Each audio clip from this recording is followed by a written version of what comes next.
जब बच्चे बात करने लगे तो आप सल्लल्लाहु अलैहि वसल्लम ने कहा कि उनको सबसे पहले कलिमा सिखाओ, ला इलाहा इल्लल्लाह उनको सिखाओ। बच्चे जब तुतली जुबान में अल्लाह की तौहीद का इकरार करेंगे तो आप अंदाजा लगाइए अल्लाह कितना पसंद करेगा। तो अगर हम ये चाहते हैं कि हमारी औलाद की सही तरबियत हो तो निकाह करते हुए हम दीनदार औरत का इंतखाब करें ताकि वो दीनदार लड़की हमारे बच्चों की सही तरबियत कर सके। इसलिए कि जिस्मों को बनाने वाला अल्लाह है, अल्लाह को पता है कि कौन से वक्त क्या हुक्म देना है। ये जिस्म का मालिक अल्लाह ताला है। अल्लाह ने हुक्म दिया है बच्चे 7 साल के हो जाएं उनको नमाजी बनाओ। आपने गफलत बरती, आप उसको फजर में नहीं लाते, बच्चा छोटा है सर्दी हो जाएगी, अल्लाह से बढ़कर आप मोहब्बत नहीं कर सकते। अल्लाह ताला तो अपने बंदों से बेपनाह मोहब्बत करता है। से दुआ करते रहें कि अल्लाह ये मेरी जो बीवी है इसको मेरी आंखों की ठंडक बना, ये मेरी जो औलाद है इसको मेरी आंखों की ठंडक बना और मुझे मुत्तकियों का इमाम बना। मतलब ये कि मेरी औलाद को तो मुत्तकी बना और उनका मुझको इमाम बना दे। ये बड़ी जामे दुआ है, आप कुछ करें या ना करें ये दुआ हर कोई याद कर ले, ये दुआ करते रहे, फिर इस दुआ की रहमत, इस दुआ की बरकत। 10 साल का हो जाए नमाज ना पढ़े उसको मारें, सख्ती करें, उसको मस्जिद को लाएं। अगर ये एक बाप जिम्मेदारी अदा करेगा तो याद रखिए बच्चा जिंदगी में कभी बेनमाजी नहीं हो सकता। जब उसको आदत हो जाएगी नमाज पढ़ने की, 7 साल की उम्र में आपने नमाज पढ़ाया और नमाज के लिए कहते रहे, 10 साल के बाद नमाज नहीं पढ़े, सख्ती आपने की, मारा उसको, फजर में आप लाते रहे पाबंदी के साथ, आपने उसको नमाजी बनाया, आदत डाल दी, तो आप याद रखिए ये बात लिख लीजिए, फिर जिंदगी के किसी मौके पर वो बेनमाजी नहीं हो सकता। उसको एक आदत हो जाती है और जिसको आदत हो जाती है नमाज छोड़ने पर उनको बेचैनी। वनऊज़ु बिल्लाहि मिन शुरूरि अनफुसिना व मिन सय्यिआति अअमालिना मन यहदिहिल्लाहु फला मुज़िल्ल लहु व मन युज़लिल्हु फला हादिय लहु व अशहदु अन ला इलाहा इल्लल्लाह व अशहदु अन्न मुहम्मदन अब्दुहु व रसूलुहु अल्लज़ी अरसलहु बिलहक़्क़ि बशीरन व नज़ीरा। या अय्युहल्लज़ीना आमनुत्तक़ुल्लाहा हक़्क़ तुक़ातिह वला तमूतुन्ना इल्ला व अंतुम मुस्लिमून। या अय्युहन्नासु तक़ू रब्बकुमुल्लज़ी ख़लक़कुम मिन नफ़्सिन वाहिदा व ख़लक़ मिन्हा ज़ौजहा व बस्स मिन्हुमा रिजालन कसीरन व निसाअ वत्तक़ुल्लाहा अल्लज़ी तसाअलून बिही वल अरहाम इन्नल्लाहा काना अलैकुम रक़ीबा। या अय्युहल्लज़ीना आमनुत्तक़ुल्लाह व क़ूलू क़ौलन सदीदा युस्लिह लकुम अअमालकुम व यग़फ़िर लकुम ज़ुनूबकुम व मन युतिइल्लाह व रसूलहु फ़क़द फ़ाज़ फ़ौज़न अज़ीमा। अम्मा बअद फ़इन्न खैरल हदीस किताबुल्लाह व खैरल हदी हदी मुहम्मदिन सल्लल्लाहु अलैहि वसल्लम व शर्रल उमूरि मुहदसातुहा व कुल्ल मुहदसतिन बिदअह व कुल्ल बिदअतिन ज़लालह व कुल्ल ज़लालतिन फिन्नार। फ़क़द क़ाल अल्लाहु तबारक व तआला फ़िल क़ुरआनिल मजीद वल फ़ुरक़ानिल हमीद। अऊज़ु बिल्लाहि मिनश शैतानिर रजीम मिन हम्ज़िहि व नफ़्ख़िहि व नफ़सिहि। बिस्मिल्लाहिर रहमानिर रहीम। क़ाफ़ वल क़ुरआनिल मजीद बल अजिबू अन जाअहुम मुनज़िरुम मिनहुम फ़क़ालल काफ़िरूना हाज़ा शैउन अजीब। अइज़ा मितना व कुन्ना तुराबा ज़ालिका रज्उन बईद। क़द अलिमना मा तनक़ुसुल अर्ज़ु मिनहुम व इंदना किताबुन हफ़ीज़। बल कज़्ज़बू बिलहक़्क़ि लम्मा जाअहुम फ़हुम फ़ी अम्रिन मरीज। व क़ाल तआला अऊज़ु बिल्लाहि मिनश शैतानिर रजीम। या अय्युहल्लज़ीना आमनू क़ू अन्फुसकुम व अहलीकुम नारा वक़ूदुहा अन्नासु वल हिजारा अलैहा मलाइकतुन ग़िलाज़ुन शिदाद ला यअसूना अल्लाह मा अमरहुम व यफ़अलून मा युअमरून। रब्बि इश्रह ली सदरी व यस्सिर ली अमरी वहलुल उक़दतम मिन लिसानी यफ़क़हू क़ौली। रब्बि ज़िदनी इल्मा अल्लाहुम्मा रब्बि ज़िदनी इल्मा अल्लाहुम्मा अल्हिमनी रुश्दी व आइज़नी मिन शर्रि नफ़्सी आमीन। हाज़िरीन जुमा, हर किस्म की हम्द व सना, बड़ाई व किबरियाई, तारीफ़ व तस्बीह अल्लाह वहदहु ला शरीक खालिक कायनात मालिक अर्ज़ व समा के लिए लायक व ज़ेबा है। बेबहा दुरूद व सलाम हो प्यारे नबी जनाब मोहम्मद रसूलुल्लाह सल्लल्लाहु अलैहि वसल्लम पर, जो इस कायनात के लिए रुश्द व हिदायत बनकर तशरीफ़ लाए। अल्लाहुम्मा सल्लि अला मुहम्मद व अला आलि मुहम्मद कमा सल्लैता अला इब्राहीम व अला आलि इब्राहीम इन्नका हमीदुम मजीद। अल्लाहुम्मा बारिक अला मुहम्मद व अला आलि मुहम्मद कमा बारकता अला इब्राहीम व अला आलि इब्राहीम इन्नका हमीदुम मजीद। मोहतरम हाज़रीन, औलाद अल्लाह की तरफ से एक अजीम नेमत है। औलाद की कदर आप उनसे पूछें जो औलाद की दौलत से महरूम हैं। औलाद के लिए बेतहाशा उन्होंने पैसे खर्च किए, इलाज कराए, शादी होकर काफ़ी अरसा हुआ, फिर भी उनकी तुम में से हर कोई ज़िम्मेदार है और हर एक को उसकी ज़िम्मेदारी के बारे में सवाल किया जाएगा। एक मर्द अपने घर का ज़िम्मेदार है, इसी तरह हर एक की अपनी एक ज़िम्मेदारी है और ज़िम्मेदारी के ताल्लुक़ से अल्लाह हमसे सवाल करेंगे। आज मेरे दोस्तों, हम में से हर एक की ये ख्वाहिश होती है कि हम ज़्यादा से ज़्यादा ज़िम्मेदारियों को लें, जमात के ज़िम्मेदार बन जाएं, मस्जिद के ज़िम्मेदार बन जाएं, इलाक़े के ज़िम्मेदार बन जाएं, शहर के ज़िम्मेदार बन जाएं, ज़िले के ज़िम्मेदार बन जाएं। हर कोई ज़िम्मेदार बनना चाहता है, लेकिन ये बात आप अच्छी तरह जान लें, जितनी बड़ी ज़िम्मेदारी होगी उतनी ही बड़ी मसऊलियत होगी। जितने बड़े आप ज़िम्मेदार हैं उतने ही बड़े आपको अल्लाह ताला उस ज़िम्मेदारी के बारे में कल क़यामत के दिन सवाल करेगा। एक मर्द अपने घर का, अपने बीवी और बच्चों का ज़िम्मेदार है, उसको अपने बीवी और बच्चों के बारे में अल्लाह ताला कल क़यामत के दिन सवाल करेंगे। तो मेरे दोस्तों, कामयाब इंसान वो होगा जो इस ज़िम्मेदारी को हक़ बराबर अदा करे। एक मर्द से अल्लाह सवाल करेगा, तुझे औलाद दी थी, तेरी औलाद क्या नमाज़ों की पाबंद थी? 5 वक्त की नमाज तेरी औलाद ने अदा नहीं किया। अगर हमारी औलाद नमाज नहीं पढ़ती तो मुझे उसके बारे में अल्लाह ताला सवाल करेंगे। अगर मेरी औलाद बदअखलाक है, कल अल्लाह ताला मुझे उसके बारे में पूछेंगे। अगर मेरी औलाद तौहीद से नाआशना है, शिर्क की गिलाज़तों के अंदर मुब्तला है, अल्लाह और उसके रसूल की मोहब्बत उसके दिल में नहीं है, तो मुझसे अल्लाह ताला कल क़यामत के दिन सवाल करेंगे। अल्लाह ये नहीं पूछेंगे तूने अपनी औलाद को डॉक्टर बनाया था, इंजीनियर बनाया था, अच्छे स्कूल में पढ़ाया था, तूने दुनियावी तालीम कितनी दी थी बड़े बड़े स्कूल में। आज हम अपनी औलाद को एडमिशन दिलाकर हम ये मुतमईन हो जाते हैं कि हम औलाद की अच्छी तरबियत कर रहे हैं।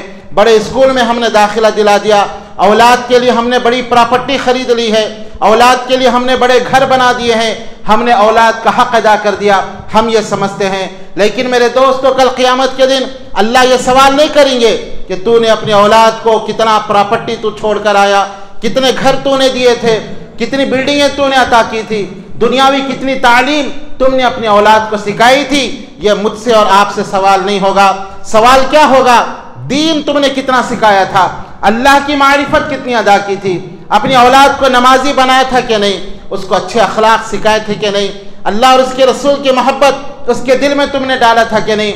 मेरी माँ और बहनों, आपसे भी सवाल होगा, क्या तुमने अपनी बच्चियों को पर्दा सिखाया था कि नहीं, पर्दे में रहना वो सीखी थी कि नहीं।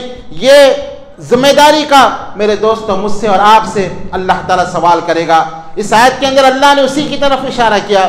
आज हम दीनदार हैं, औलाद की कोई फिक्र नहीं, हम नमाजी हैं, हमारी औलाद का हमको कोई एहसास नहीं, हमारे बीवी बच्चे किधर हैं हम नहीं जानते।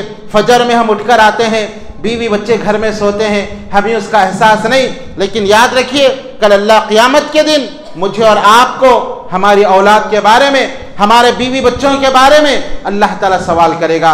इसीलिए मेरे दोस्तों, औलाद जहाँ एक नेमत है, अल्लाह ताला ने एक नेमत के तौर पर जिक्र किया, वहीं कुरान के अंदर अल्लाह ताला ने औलाद को एक मुसीबत के तौर पर भी जिक्र किया।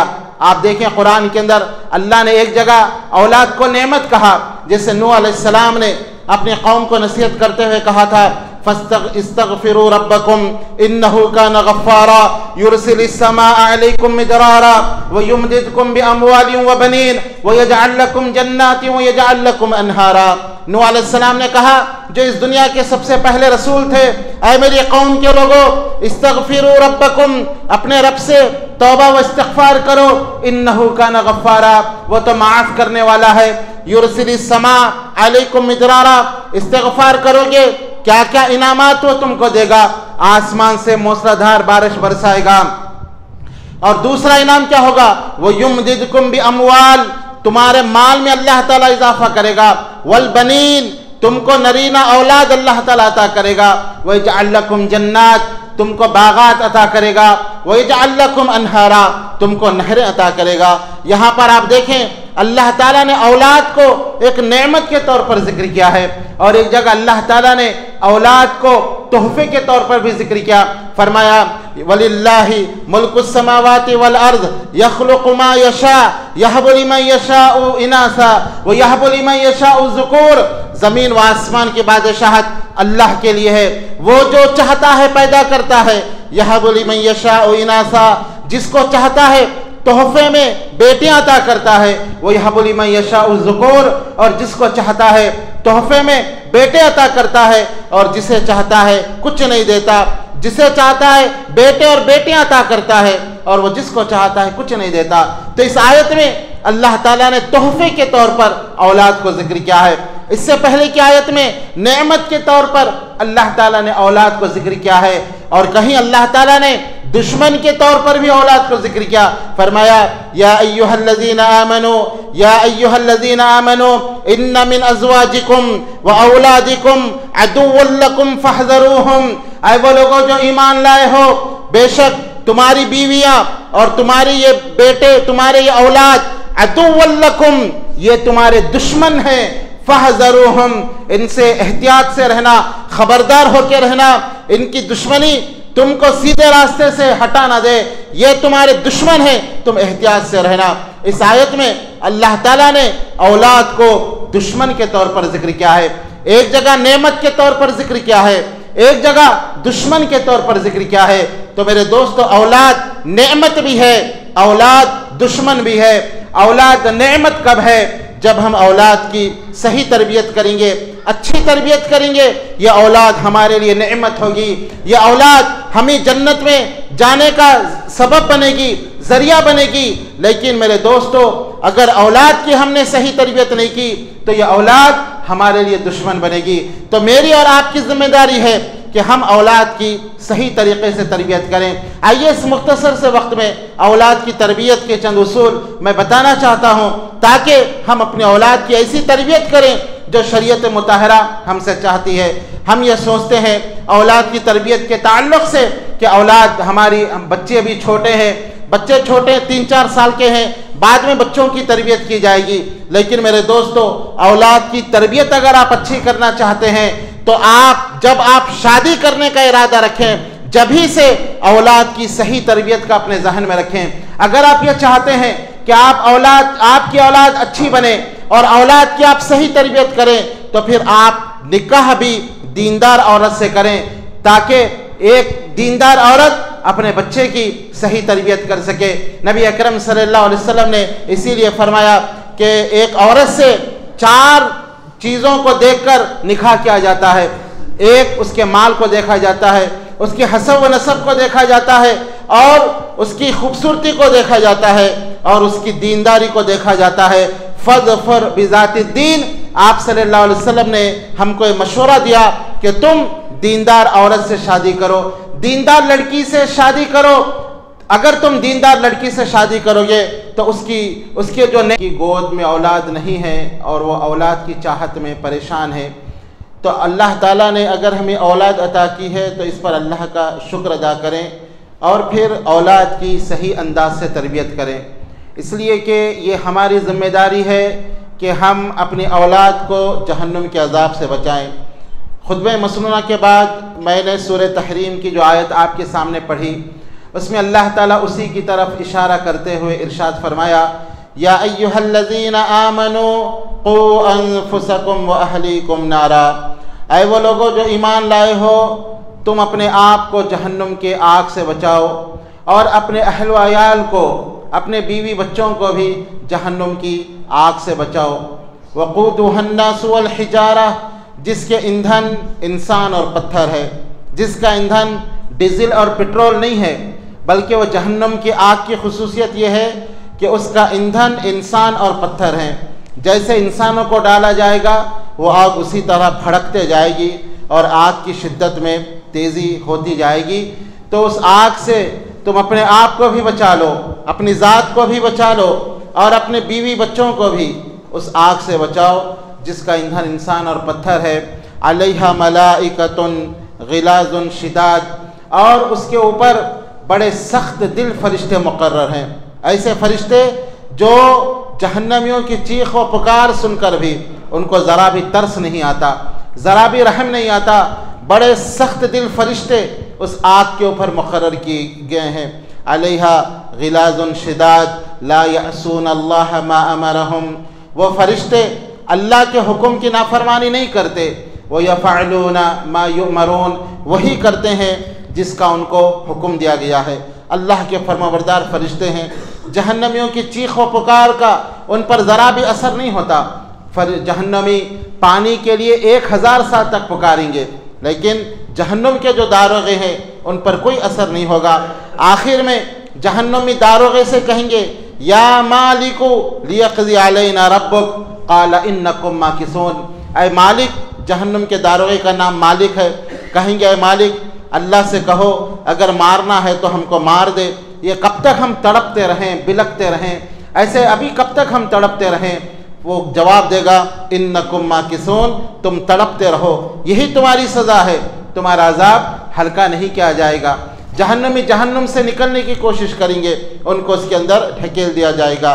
तो मेरे दोस्तों, ये मेरी और आपकी जिम्मेदारी है कि जहाँ मैं और आप अपने आप को जहन्नुम से बचाने की हम फिक्र करते हैं, ये हमारी जिम्मेदारी है कि हमारी बीवी और बच्चों को, हमारी औलाद को भी हम जहन्नुम से बचाने की फ़िक्र और कोशिश करें। इसलिए कि नबी अकरम सल्लल्लाहु अलैहि वसल्लम ने फरमाया, जो तरबियत होगी और उससे घर के अंदर जो सुकून आएगा वो अपनी मिसाल आप रहेगा। तो आप सल्लल्लाहु अलैहि वसल्लम ने फरमाया कि तुम एक दीनदार औरत से शादी करो, क्योंकि एक औरत दीनदार होगी वो अपने बच्चों को दीनी मनहज पर तरबियत कर सकेगी। तो अगर हम ये चाहते हैं कि हमारी औलाद की सही तरबियत हो तो निकाह करते हुए हम दीनदार औरत का इंतखाब करें, ताकि वो दीनदार लड़की हमारे बच्चों की सही तरबियत कर सके। लेकिन आज आप देखें, निकाह करने का हमारा मियार बदल गया है। न दीनदार को तरजीह देते हैं, बल्कि सिर्फ खूबसूरती हमारे जहन के अंदर होती है। लड़की खूबसूरत हो, अच्छी सी लड़की हो, खूबसूरत की तलाश करते हैं, दीनदार को कोई तरजीह नहीं दी जाती। और आजकल तो मेरे दोस्त ऐसे निकाह होते हैं कि इश्क व माशूक़ी के निकाह हो जाते हैं। आंख से आंख लड़ी, पसंद आ गई, निकाह हो गया, ना उसके अखलाक का पता, ना उसकी दीनदारी का पता, ना उसके चाल व चलन का पता। ऐसे निकाह अगर हम करेंगे तो बताइए हमारे बच्चों की सही तरबियत कैसे होगी? माँ बाप की भी ये जिम्मेदारी है कि अपने बच्चों को दीनदार लड़की की तलाश करें। और फिर एक लड़की के बाप की भी ये जिम्मेदारी है कि दीनदार लड़के से उसका निकाह कर दें। आप सल्लल्लाहु अलैहि वसल्लम ने फरमाया, लड़की के वालिद को नसीहत करते हुए, अगर तुम्हारी लड़की को कोई ऐसा शख्स पैगाम निकाह भेजे जिसके अखलाक और दीन से तुम मुतमईन हो, तुम उसका निकाह कर दिया करो। अगर ऐसा नहीं करोगे, ज़मीन के अंदर बहुत बड़ा फितना और फसाद फैल जाएगा। लेकिन आज न लड़की वालों की तरफ से दीनदार लड़के को तलाश किया जाता है, न लड़के वालों की तरफ से दीनदार लड़की को तलाश किया जाता है। मियार पैसा हो गया, मियार दौलत हो गई, मियार खूबसूरती हो गई। दीनदार जिसका अल्लाह के नबी ने हमको हुक्म दिया था, आज हम उसको फरामोश कर बैठे। इसीलिए आप देखें, दीनी तालीम हासिल करने की तरफ बहुत कम लोग तवज्जो देते हैं। ना लड़कियों को दीनी तालीम दिलाने की तवज्जो दी जाती है, ना लड़कों के लिए रिवाज है, इसलिए कि हमारा माहौल ऐसा नहीं है। आज दीनी मदरसे खाली हैं और इंग्लिश मीडियम स्कूल भरे हुए हैं। हर वक्त नो एडमिशन का बोर्ड रहता है और दीनी मदरसों में हर वक्त एडमिशन खुले होते हैं। ये हमारा मियार है कि हमने दीनदार को हम तरजीह नहीं देते, इसलिए कि हमारा माशरा ऐसा हो चुका है। तो एक जिम्मेदारी एक आदमी की, जब वो शादी करना चाहे दीनदार लड़की से शादी करे। और फिर मेरे दोस्तों, अल्लाह के रसूल सल्लल्लाहु अलैहि वसल्लम ने जब हम बिस्तरी करते वक्त उसी वक्त औलाद की तरबियत को मलहूज रखा और आप सल्लल्लाहु अलैहि वसल्लम ने दुआ सिखाई कि जब कोई अपनी बीवी के करीब आए, उससे मिलना चाहे, तो ये दुआ करे, अल्लाहुम्मा जन्निबना शैताना व जन्निब शैताना मा रज़क़तना, कि अल्लाह मैं जो अभी मिल रहा हूँ, अगर तू औलाद इससे अता करे तो हमारी इस औलाद को शैतान से दूर रखना। अल्लाह अकबर। उस वक्त से ही औलाद की तरबियत का ख्याल रखा गया। जब आप औलाद के लिए कोशिश कर रहे हैं, उस वक्त से ही आपके जहन में यह हो कि जो औलाद मुझे होगी, या अल्लाह तू उस औलाद को शैतान के फितनों से तू महफूज रखना। फिर जब औलाद हो जाती है, उस वक्त भी शरीयत ये हुक्म देती है कि औलाद जब हो जाए तो उसके कान में अजान दी जाए।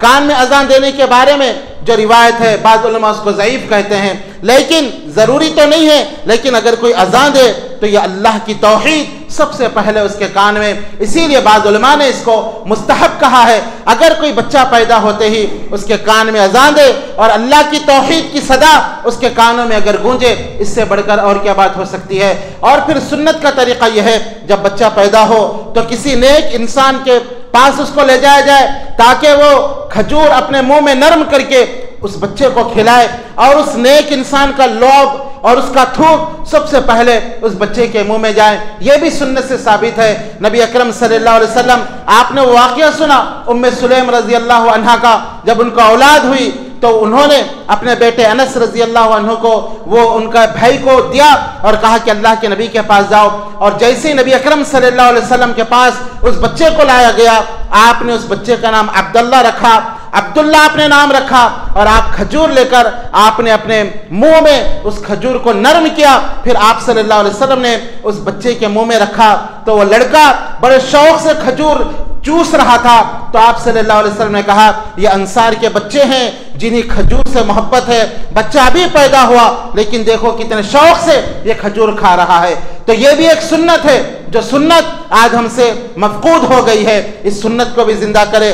फिर आप सल्लल्लाहु अलैहि वसल्लम का हुक्म है कि 7वें दिन बच्चे का अकीका किया जाए, उसका नाम रखा जाए, क्योंकि जब तक अकीका नहीं किया जाता बच्चा गिरवी रहता है। तो ये बाप की जिम्मेदारी है। अल्लाह ने अगर बेटा दिया तो 2 बकरे ज़बाह करे, बेटी अल्लाह ने दी है 1 बकरा ज़बाह करे। बहुत सारे वालिदैन अकीक़े को छोड़ देते हैं, हैसियत होने के बावजूद, माल होने के बावजूद अकीक़ा अदा नहीं करते, गैर ज़रूरी रस्म रिवाज करते हैं, छिल्ला और छट्टी करते हैं, लेकिन जो सुन्नत है उसको अदा नहीं करते। तो ये एक बाप की जिम्मेदारी है, वो ज़रूर अकीक़ा करे। अगर माल ना हो, कर्ज लेकर अकीक़ा कर सकता है, और ये उम्मीद है कि बाद में कर्ज अदा करेगा तो वो अकीक़ा करे, अपने वक्त पर वो अकीक़ा करे। जब क्योंकि बच्चा गिरवी रहता है, जब अकीक़ा किया जाता है तो बच्चे के अंदर एक ताजगी पैदा हो जाती है। तो एक वालिदैन की जिम्मेदारी है 7वें दिन बच्चे का अकीक़ा करे, उसका अच्छे से नाम रखे। नबी अकरम सल्लल्लाहु अलैहि वसल्लम ने फरमाया, अल्लाह के नज़दीक सबसे पसंदीदा नाम अब्दुल्ला और अब्दुर्रहमान है।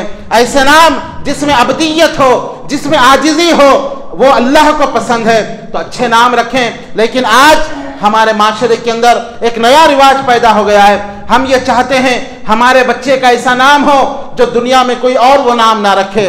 बिल्कुल नए नाम की तलाश होती है, और हर कोई ये सवाल करते हैं, कोई नया नाम हमको दीजिए, कोई नया नाम बोलिए ताकि हम बच्चे का नया नाम रखें। ये एक अजीब रिवाज हो गया है। नाम के माने मालूम नहीं, नाम का पता नहीं, नए नए नाम की तलाश में हम जो है एक अजीब तरीके पे हम चल रहे हैं। हम सहाबा के नाम रखें, हम उम्महातुल मोमिनीन के नाम रखें, सहाबियात के नाम रखें, अंबिया अलैहिस्सलाम के नाम रखें, अबदियत के नाम रखें। इस्लाम में नामों की एक लंबी तफसील है। नए नए नाम का जो चक्कर है, ये जो है ये एक अजीब चक्कर है। शेख हारून खां मोहम्मदी जो हमारे एक दोस्त हैं, उनके पास एक साहब है और बोले कि मौलाना एक नया नाम दीजिए जिसको आज तक कोई ना रखे हो। तो उन्होंने कहा कि इबलीस नाम रख दो। इबलीस एक ऐसा नाम है जिसको आज तक किसी ने अपने बच्चे का नहीं रखा, तो तुम इबलीस नाम रखो। ऐसे ही हो रहा है, नए नए नाम की तलाश में हम जो है सुन्नत से हट रहे हैं। तो ऐसा नाम रखें जिसके माने अच्छे हों। नाम का भी बच्चे पे बड़ा असर पड़ता है। हजरत मुसअब बिन उमैर रज़ी अल्लाह अन्हु कहते हैं कि उनके दादा का नाम हुज़्न था। हुज़्न के माने अफसोस, मलाल, परेशानी। नबी अकरम सल्लल्लाहु अलैहि वसल्लम ने उनसे कहा कि तुम अपने नाम को बदल लो, लेकिन उन्होंने कहा कि अल्लाह के नबी रहने दीजिए, बाप दादा ने नाम रखा है, इसको छोड़ दीजिए। मुसअब बिन उमैर रज़ी अल्लाह अन्हु कहते हैं, काश हमारे दादा अगर नाम बदल देते तो कितना अच्छा था। उनके उस नाम का असर यह है कि आज तक हमारे ख़ानदान में परेशानी और मुसीबतें रहती हैं। किसी न किसी बहाने से, किसी न किसी तरीके से हमारे ख़ानदान के अंदर परेशानी और मुसीबत रहती है। तो तो नाम का बहुत बड़ा असर होता है। नाम ऐसे हों जो अल्लाह को पसंद हो, शिरकिया नाम ना रखें। अब्दुल नबी, अब्दुल रसूल, मियादाद और इस तरह अब्दुल काबा, ऐसे नाम जिसके अंदर शिर्क की बात हो, ये नाम ना रखें, बल्कि वो नाम जो अल्लाह को पसंद हो, ऐसे नाम रखना चाहिए। फिर मेरे दोस्तों, बच्चे की तरबियत के अंदर यह है कि जब बच्चा 7 साल का हो जाए उसको नमाज पढ़ने का हुक्म दें, बल्कि एक बाप की जिम्मेदारी है कि बच्चे की सेहत का भी ख्याल रखें। उसकी सेहत एक बाप की जिम्मेदारी है कि अपने बच्चे की सेहत का ख्याल रखें। आप देखें, अरब के लोग बच्चों की सेहत की खातिर अपने बच्चों को देहात भेज दिया करते थे ताकि देहात की हवा के अंदर वो ताकतवर बने। इसीलिए तो आप सल्लल्लाहु अलैहि वसल्लम को हलीमा सादिया के साथ गांव में भेजा गया था और गांव की औरतें बच्चों को दूध पिलाया करती थी। तो बच्चे की सेहत का ख्याल रखना यह भी एक बाप की जिम्मेदारी है। और जब बच्चे 7 साल के हो जाएं, बल्कि जब बच्चे बात करने लगे तो आप सल्लल्लाहु अलैहि वसल्लम ने कहा कि उनको सबसे पहले कलिमा सिखाओ, ला इलाहा इल्लल्लाह उनको सिखाओ। बच्चे जब तुतली जुबान में अल्लाह की तौहीद का इकरार करेंगे तो आप अंदाजा लगाइए अल्लाह कितना पसंद करेगा। नबी अकरम सल्लल्लाहु अलैहि वसल्लम ने फरमाया, जो बंदा कुरान पढ़ता है, अटक अटक के पढ़ता है, गलतियां करता है, अल्लाह ताला उसको दोहरा अजर देते हैं। इसलिए कि जबान नहीं पलटती लेकिन फिर भी पढ़ने की कोशिश कर रहा है। और ये छोटा सा बच्चा अगर अल्लाह की तौहीद, अशहदु अल्ला इलाहा इल्लल्लाह, कलिमे तय्यबा अपनी तुतली जुबान में पढ़ेगा तो अल्लाह ताला कितना उससे राजी होंगे। तो ये एक माँ बाप की जिम्मेदारी है, बल्कि बाप की जिम्मेदारी है कि बच्चों को कलिमा पढ़ना सिखाएं। जब वो बात करने लगे उसको कलिमा सिखाएं। जब वो 7 साल का हो जाए उसको नमाज पढ़ने का हुक्म दें। 10 साल का हो जाए नमाज ना पढ़े उसको मारें, सख्ती करें, उसको मस्जिद को लाएं। अगर ये एक बाप जिम्मेदारी अदा करेगा तो याद रखिए बच्चा जिंदगी में कभी बेनमाजी नहीं हो सकता। जब उसको आदत हो जाएगी नमाज पढ़ने की, 7 साल की उम्र में आपने नमाज पढ़ाया और नमाज के लिए कहते रहे, 10 साल के बाद नमाज नहीं पढ़े, सख्ती आपने की, मारा उसको, फजर में आप लाते रहे, पाबंदी के साथ आपने उसको नमाजी बनाया, आदत डाल दी, तो आप याद रखिए, ये बात लिख लीजिए, फिर जिंदगी के किसी मौके पर वो बेनमाजी नहीं हो सकता। उसको एक आदत हो जाती है और जिसको आदत हो जाती है नमाज छोड़ने पर उनको बेचैनी महसूस होती है। जैसे जो बेनमाजी हैं नमाज पढ़ना उनके लिए मुश्किल होता है, जो नमाजी होते हैं नमाज छोड़ना उनके लिए बड़ा महाल और मुश्किल मरहला होता है। ये बाप की जिम्मेदारी है। बाप इस मौके पर बच्चों को नमाजी नहीं बनाता, तरबियत नहीं करता। जब बच्चे बड़े हो जाते हैं, जब समझाता है, बच्चे नहीं सुनते तो मिसाल देता है कि जब नूह अलैहिस्सलाम के बेटे नहीं सुने तो मेरी क्या हैसियत है। मेरे भाई, जब आपको समझाना था, जब अल्लाह के हुक्म की आपने नाफरमानी की, इसलिए कि जिस्मों को बनाने वाला अल्लाह है। अल्लाह को पता है कि कौन से वक्त क्या हुक्म देना है। ये जिस्म का मालिक अल्लाह ताला है। अल्लाह ने हुक्म दिया है बच्चे 7 साल के हो जाएं उनको नमाजी बनाओ। आपने गफलत बरती, आप उसको फजर में नहीं लाते, बच्चा छोटा है, सर्दी हो जाएगी। अल्लाह से बढ़कर आप मोहब्बत नहीं कर सकते। अल्लाह ताला तो अपने बंदों से बेपनाह मोहब्बत करता है। नबी अकरम सल्लल्लाहु अलैहि वसल्लम ने फरमाया, अल्लाह ने अपनी रहमत के 100 हिस्से बनाए, 99 अपने पास रखा, एक हिस्सा इस जमीन पे उतारा।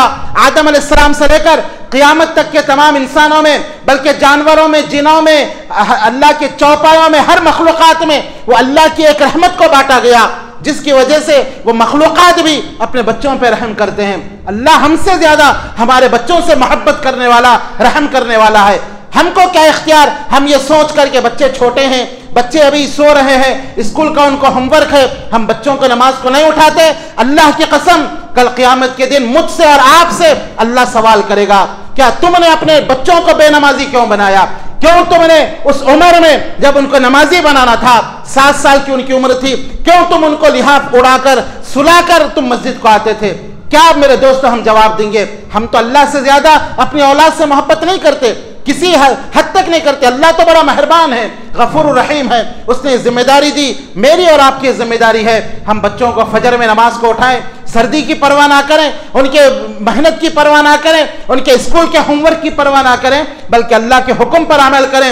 ये बच्चे हमारी आंखों की ठंडक बनेंगे। इनको 7 साल के जब हो जाए बच्चों को उठाएं, लड़कियां हो घर में उनको नमाज पढ़ाएं, लड़के हो उनको मस्जिद तक लाएं, उनको नमाजी बनाएं। 10 साल तक ये पक्के नमाजी बन जाएंगे, फिर आपकी जिम्मेदारी अदा हो जाएगी और ये बच्चे आपके लिए आपकी आंखों की ठंडक बनेंगे। अगर हम नमाजी नहीं बनाते, अल्लाह की कसम अल्लाह सवाल करेगा, क्योंकि अल्लाह ताला ने, अल्लाह के नबी ने कहा तुम सब जिम्मेदार हो और कल क़ियामत के दिन तुमसे तुम्हारी जिम्मेदारी के बारे में सवाल होगा। अल्लाह ये नहीं पूछेगा कौन से स्कूल में पढ़ाया था, लेकिन ये सवाल मुझसे और आपसे जरूर होगा कि औलाद जिसे नेमत दिया था, 7 साल की उम्र में तुमने इसको नमाजी क्यों नहीं बनाया, 10 साल की उम्र में तुमने इस पर सख्ती क्यों नहीं की। ये सवाल होगा, इसका जवाब मुझे और आपको देना होगा। और फिर मेरे दोस्तों, बच्चों की तरबियत के सिलसिले में एक बात ये जहन में रखें कि बच्चों को मगरिब के वक्त घर के बाहर निकलने ना दें। आप सल्लल्लाहु अलैहि वसल्लम ने फरमाया कि मगरिब के वक्त ये शयातीन के फैलने का वक्त होता है, ये शयातीन के निकलने का वक्त होता है। शयातीन ये बच्चों पर असर करते हैं, बच्चों को नजर लगाते हैं, बच्चों को तकलीफ पहुंचाते हैं। तो अल्लाह के नबी ने कहा, जब मगरिब का वक्त हो जाए बिस्मिल्लाह कहकर दरवाजा बंद कर दो, बिस्मिल्लाह कहकर अपने बर्तनों को ढांक दो, अपने बच्चों को घर में बुला लो। इसलिए कि जिस दरवाजे पर बिस्मिल्लाह कहा जाता है, शैतान उस दरवाजे को नहीं खोलता। जिस बर्तन पर बिस्मिल्लाह कहा जाता है, शैतान उस बर्तन को नहीं खोल सकता। उसके अंदर इतनी ताकत नहीं कि बिस्मिल्लाह कहने के बाद वो घर में दाखिल हो। आज आप देखें, हर 5 घर में एक घर मेरे दोस्तों ये असरात का शिकार है, ये जादू का शिकार है, मुसीबतों का शिकार है, जिन्नात के असरात हैं। इसकी वजह ये वालिदैन हैं, इसकी वजह ये बाप है जो शरीयत के मुताबिक अमल नहीं करता। आज देखें, हमारे बच्चे मगरिब के वक्त ही घर के बाहर निकलते हैं, स्कूल से 4-5 बजे आते हैं, अब उसके बाद खेलने चले जाते हैं। मगरिब के वक्त हमारे बच्चे रोड पर हैं, घरों के बाहर हैं, हम इस पर अमल नहीं करते, नबी की सुन्नतों पर। तो ये जिन्नात का असर बच्चों की पूरी जिंदगी भर बाकी रह सकता है। आज जो नौजवान परेशान है, कारोबार से नहीं लगते, टेंशन है, घरों के अंदर बीमारी है, रोजगार से नहीं लगते, ये उसके सबब हो सकते हैं। जिन्नात का असर होना, शैतान का असर होना, जिसकी वजह से बेबरकती होना, जहां जाते हैं नाकामी होती है, ये सब इसके असरात हैं।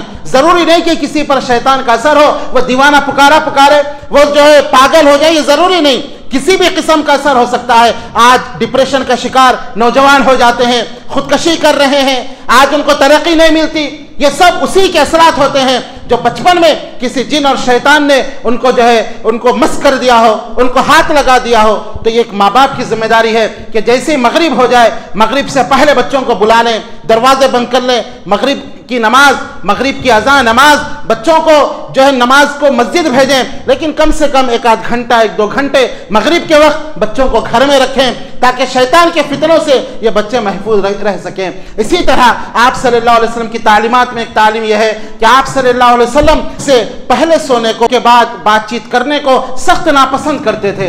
ये अल्लाह के नबी सल्लल्लाहु अलैहि वसल्लम का तरीका था।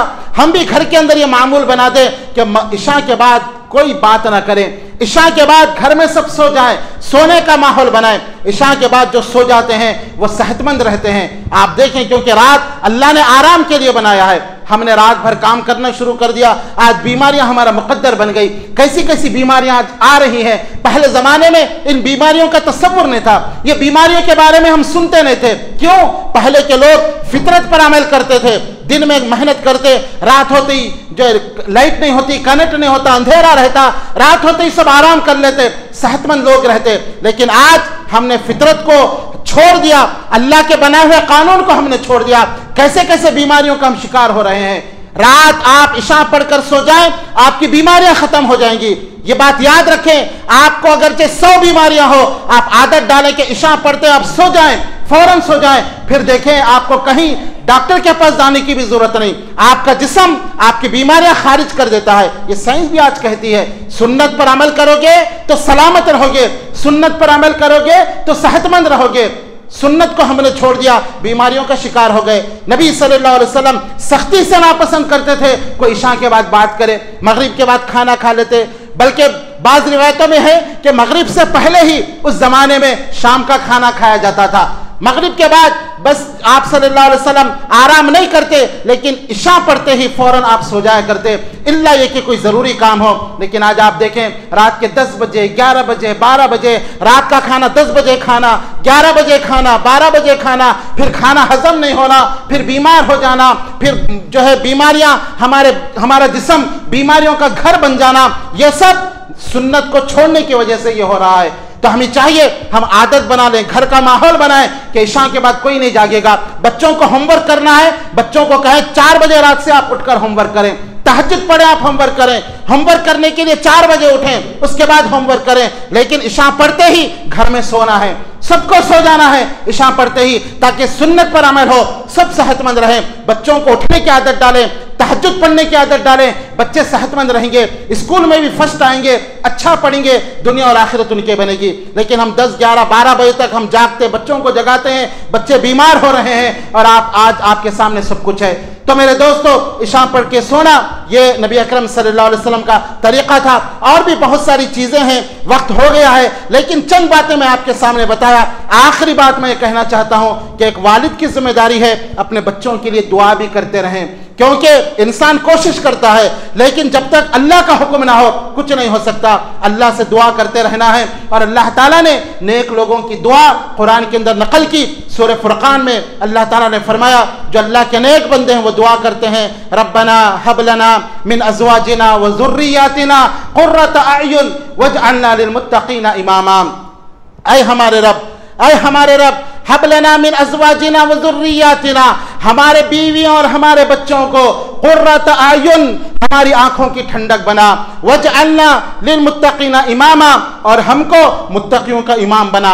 अल्लाह से दुआ करते रहें कि अल्लाह ये मेरी जो बीवी है इसको मेरी आंखों की ठंडक बना, ये मेरी जो औलाद है इसको मेरी आंखों की ठंडक बना, और मुझे मुत्तक़ियों का इमाम बना। मतलब ये कि मेरी औलाद को तो मुत्तक़ी बना और उनका मुझको इमाम बना दे। ये बड़ी जामे दुआ है, आप कुछ करें या ना करें, ये दुआ हर कोई याद कर ले, ये दुआ करते रहे, फिर इस दुआ की रहमत, इस दुआ की बरकतें अपनी जिंदगी के अंदर देखें। कितनी औलाद फरमाबरदार होती है, कितनी बीवियां फरमाबरदार होती है। ये दुआ पढ़ते रहें, कसरत के साथ इसको पढ़ें, अल्लाह से दुआ करते रहें कि या अल्लाह हमारी औलाद को, हमारे बीवी को हमारी आंखों की ठंडक बना। और आखिरी बात, बच्चों को कभी बद्दुआ ना दें, भूल कर भी बच्चों को बद्दुआ ना दें, इसलिए कि माँ बाप की दुआ बच्चों के हक में कबूल हो जाती है। बाज़ वक्त गुस्से में आकर माँ बाप बच्चों को बुरा भला कहते हैं, बद्दुआएं दे देते हैं, बाद में जिंदगी भर रोते हैं। बच्चों को दुआएं देते रहें, बच्चों के साथ नरमी का मामला इख्तियार करें, नरमी के साथ सलूक करें, इसलिए कि आप सल्लल्लाहु अलैहि वसल्लम ने फरमाया, जिससे अल्लाह ताला भलाई करने का इरादा करता है उनको नरमी अता कर देता है। बद्दुआएं ना दें बल्कि दुआएं देते रहें। माँ बाप की दुआएं बच्चों के हक में कबूल होती है। अल्लाह ताला से मेरी दुआ है कि अल्लाह ताला हमारी औलाद को हमारी आंखों की ठंडक बना, अल्लाह ताला हमारी औलाद की सही तरबियत करने की मुझे और आपको तौफीक अता फरमाए। आमीन या रब्बल आलमीन। बारकल्लाहु ली व लकुम फिल कुरआनिल अज़ीम व नफ़अनी व इय्याकुम मिनल आयाति व ज़िक्रिल हकीम। इन्नहु तआला जवादुन करीमुन मलिकुन बर्रुर रऊफुर रहीम।